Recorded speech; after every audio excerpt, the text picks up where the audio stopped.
Eu diria que esse ano eu experimentei uma mescla intensa de gêneros, né? De gêneros literários, né?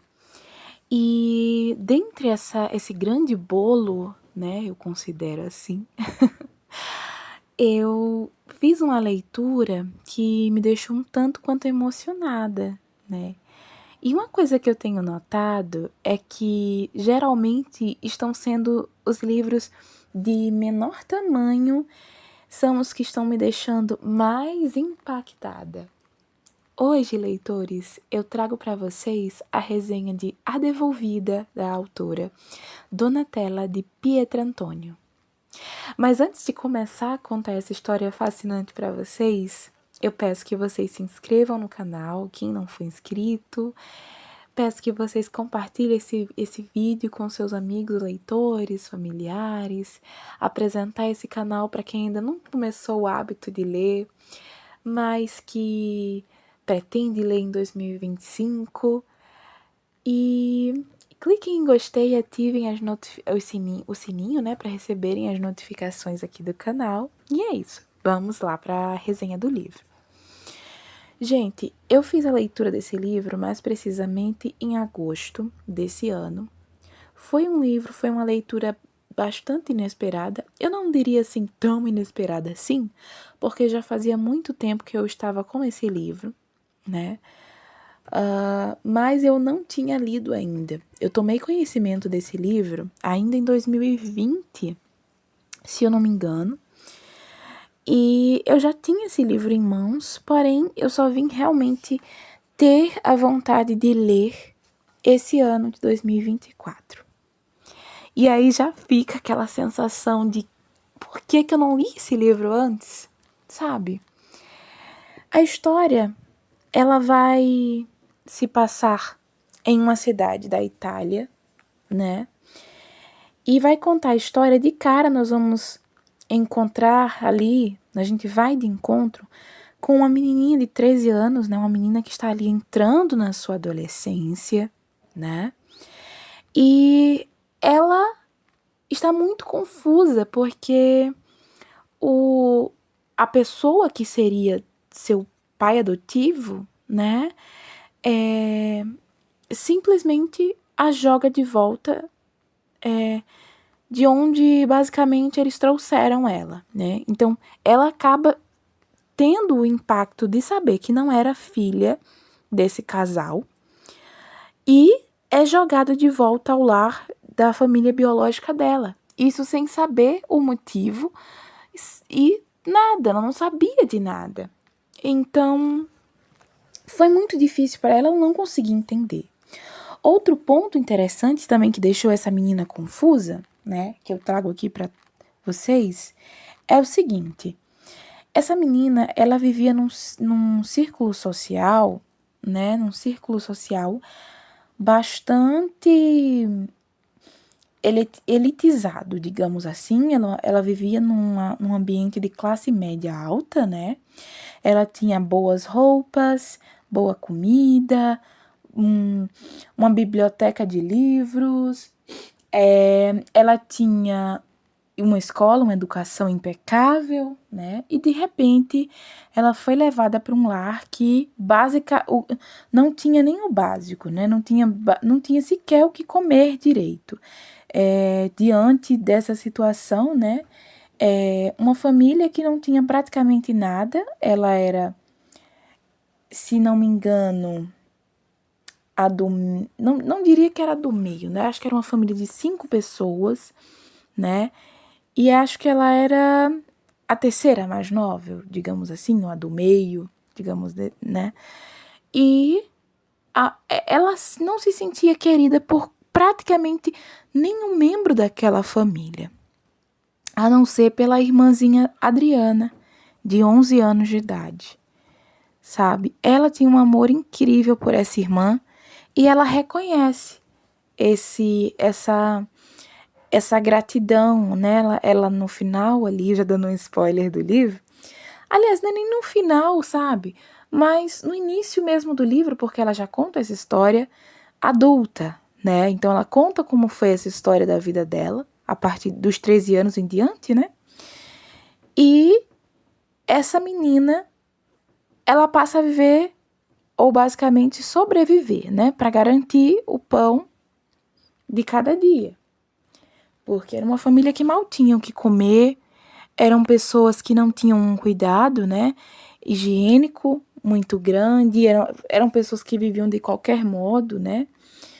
E ela não tinha uma relação muito boa com praticamente ninguém, nem com o pai, nem com a mãe, nem com os outros irmãos, somente com a Adriana, né? E o seu irmãozinho mais novo, que aparentava ter alguma deficiência, mas nunca foi revelado que deficiência tinha essa criança, tá? Porém, nós vamos acompanhar uma menina, e é uma coisa que me emociona, porque ela praticamente, queridos leitores, foi jogada, ela foi simplesmente descartada.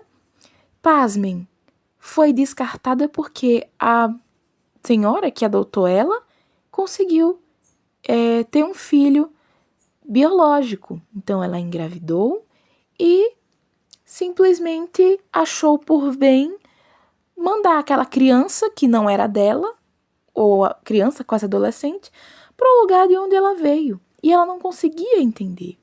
E ela vai criando, leitores, uma mágoa, né? Ela vai ficando ressentida com aquilo tudo. Porque ela... E venhamos e convenhamos, imagine só para uma pessoa, para uma criança, né? Ser simplesmente descartada como se fosse um objeto que você faz bom uso quando bem entende, quando quer, e depois joga fora. Que absurdo, né? Pois foi o que aconteceu, né? E ela só descobre isso muito tempo depois que ela volta para essa casa, né? E ela vive aos trancos e barrancos. Ela passa por agressões. Infelizmente, é uma família que, infelizmente, os maus tratos é muito comum. E ela sofre muito. E lá pro final do livro é que ela começa a se desenvolver, né? Eis que a senhora que a adotou quando criança começa a sentir remorso e a tentar procurá-la, né? Tentar procurá-la,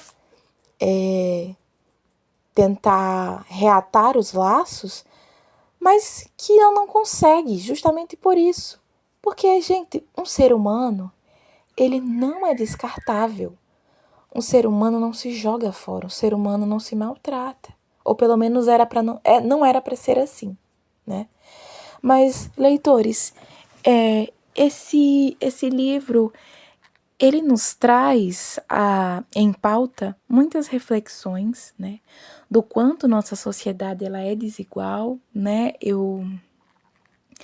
Tem algo que me chama muita atenção e que me vieram lágrimas nos olhos quando eu estava fazendo a leitura, é do quanto a sua irmã, a sua companheira, né, a Adriana, ela tinha vontade de ter as coisas, sabe, de comer coisas, e são coisas tão simples, sabe, gente, como muitas vezes um biscoito recheado, sabe, aqueles biscoitos que a gente costuma ter na infância, né, acho que muitos de vocês conhecem, né, bolachas, biscoitos, enfim, não vou entrar naquela polêmica de biscoito ou bolacha, enfim, bolacha recheada, e coisas desse gênero, e que ela tinha uma vontade imensa de comer, e que a irmã, né, como ela recebia, parece que enfim, eu acho que a senhora ficou com muito remorso e mandava ali algumas provisões ali mensais para essa menina, para devolvida, porque ela era assim que ela era chamada. Tanto é, gente, que a tentativa de descarte dessa menina é tão grande que nós não conhecemos em nenhum momento o nome dessa menina. Então ela é chamada a todo tempo de a devolvida. Ela é chamada assim na escola, ela é chamada assim em casa, em toda parte que ela vai, ela não é chamada pelo nome. Então nós vemos aí a tristeza, né, de muitas vezes crianças que ficam, né, por muitos anos em lares, né, provisórios e que não foram adotadas ainda, principalmente crianças que já são crescidas, um pouco mais crescidas, né? Infelizmente, as taxas de adoções dessas crianças é muito pequena em relação a crianças que são ainda novinhas. Mas, dando continuidade, essas meninas, a devolvida, ela sempre divide suas provisões, principalmente com a sua irmã, né? A sua companheira ali, a Adriana, né? Então, ela tem como grande objetivo fazer com que a Adriana também tenha um pouco daquilo que ela teve quando criança, né? Então, elas se divertem, apesar de tudo, se divertem muito, comendo guloseimas, né? Aí eu até me emociono com uma cena, gente, em que a devolvida, ela dá o seu primeiro casaco novo, né, na época do inverno, faz muito frio, e a Adriana não tem nada para se esquentar. Então, ela compra um casaco, sabe, um casaco de lã para ela em uma lojinha na cidade e gasta toda a mesada que ela recebe, né, das provisões que a senhora manda para ela e dá esse casaco. E o quanto essa menina não fica feliz, gente. Eu quero que vocês leiam. Eu preciso que vocês leiam esse livro para entenderem a dinâmica que é esse amor puro dessas irmãs e do companheirismo que tanto a Adriana tem com a devolvida quanto a devolvida tem com a Adriana. Então, gente, para que esse vídeo ele não fique longo demais, eu vou me despedindo de vocês por aqui. Eu espero que vocês gostem dessa resenha. Relembro a vocês mais uma vez que, se por gentileza, cliquem em gostei, pessoal. Se inscrevam no canal, né? Agradeço demais a quem está se inscrevendo. Muito grata a vocês, porque esse canal é feito para vocês e com vocês. Beijo e até a próxima resenha.